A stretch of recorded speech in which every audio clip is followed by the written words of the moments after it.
அனைவருக்கும் வணக்கம். இன்னைக்கு என்ன வீடியோ பார்க்க போறீங்கன்னா, ஒரு சட்டுன்னு டக்குன்னு செய்யற மாதிரி அரைக்க வேண்டாம், ஊற வைக்க வேண்டாம், உளுந்து வேண்டாம், வெந்தயம் வேண்டாம். என்னன்னு பாக்குறீங்களா? ஆப்பம் செய்யலான் இருக்கேன். நம்ம இன்ஸ்டன்டா மாவு, அரிசி மாவு வீட்டுல வச்சு அரிசி மாவு இருந்தாவே போதுங்க. வீட்டுல அரிசி மாவு இருக்கு இல்லையா, அதை வச்சு நம்ம 2 மணி நேரத்துல ஆப்பம் செஞ்சிடலாம்.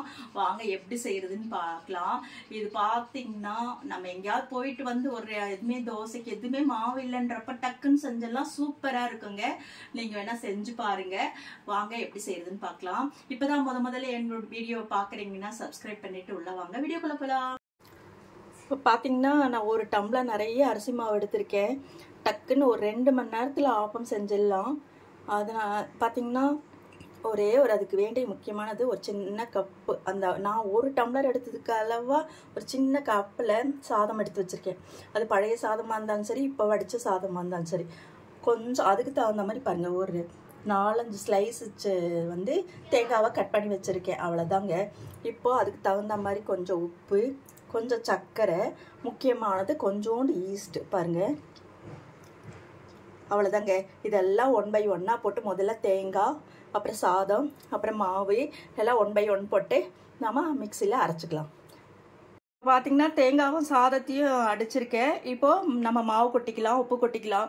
இப்போ பார்த்தீங்கன்னா நீங்கள் நல்லா சாஃப்டாக வரணுன்றதுக்காகவோ, சாதத்தை நிறையவோ, நல்லா டேஸ்ட்டாக இருக்கணுன்றதுக்காகவோ தேங்காய் நிறையவோ போடக்கூடாதுங்க. அப்படி போட்டிங்கன்னா உங்களுக்கு அந்த பர்ஃபெக்டான ஆப்பம் வராது. சரிங்களா? எல்லாமே கரெக்டாக இருந்தால் தான் நல்லாயிருக்கும். இப்போ பாருங்கள், மாவு, உப்பு, சர்க்கரை எல்லாமே போட்டுட்டு தண்ணி விட்டு நல்லா ஒரு கலக்கிக்கலாம். நம்ம கையில் கலக்கிறதுக்கு மிக்சியில் அடிக்கிறதுக்கு வித்தியாசம் இருக்குல்ல. மிக்சியில் அடிக்கும் போது உங்களுக்கு நல்லா கலந்து வரும். அதனால தான். இப்போ பார்த்துருப்பீங்க, மாவை மிக்சியில் அடிச்சுட்டு வந்திருக்கேன். இது கூட இப்போ ஈஸ்ட்டு போட்டு கலந்து நம்ம தேவையான அளவு தண்ணி விட்டு அரைச்சிட்டு வந்துக்கலாம்.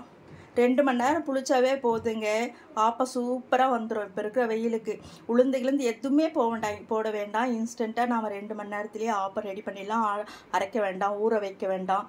சூப்பரான ஆப்பம் ரெடி ஆகிடும். நான் இப்போ செய்யும் போது காட்டுறேன் பாருங்கள். மாவு எப்படி புளிச்சிருக்கு பாருங்கள். 2 மணி நேரம் 3 மணி நேரம் தான் ஆச்சு.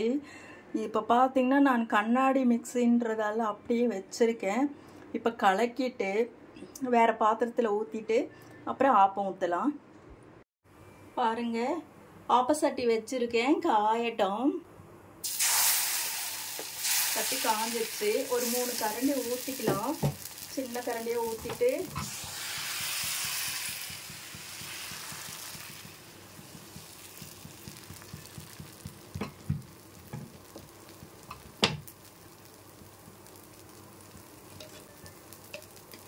சுற்றி எண்ணெய் விட்டுக்கலாம்.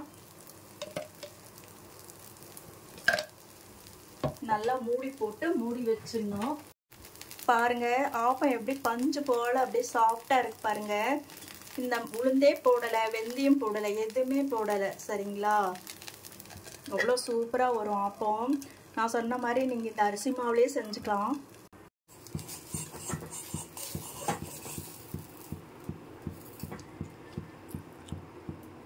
பார்த்தீங்களா? பாருங்க, இன்னொன்று ஊற்றிருக்கேன். இதே மாதிரி தான் நம்ம ஒவ்வொன்றா ஊற்றி எடுத்துக்கலாம். நமக்கு தேவையான அளவுக்கு வச்சுக்கலாம். ஆனால் எவ்வளோ நல்லா இருக்குது பாருங்கள். சூப்பராக இருக்குது, டேஸ்ட்டாகவும் இருக்குது. மூடி வச்சுக்கலாம்.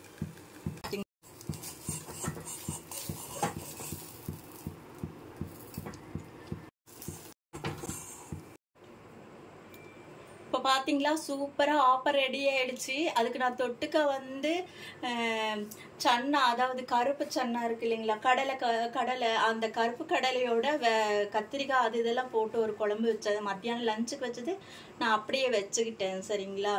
நீங்கள் எதுனாலும் செஞ்சுக்கலாம். இதுக்கு சாம்பார், சட்னி, அதை விட தேங்காய் பால் ரொம்ப நல்லா இருக்கும்.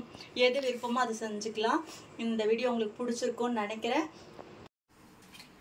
இப்போ பார்த்துருப்பீங்க ஆப்பம் எப்படி செய்யறதுன்னு. 3 மணி நேரம் தாங்க ஆச்சு ஊற வச்சு. நான் கலக்கி வச்சுட்டேன். புளிச்சிருச்சு, ஆப்பம் சுட்டாச்சு. நீங்களும் இந்த மாதிரி ஏதாவது பழைய குழம்பு இருந்தா கூட போதுங்க.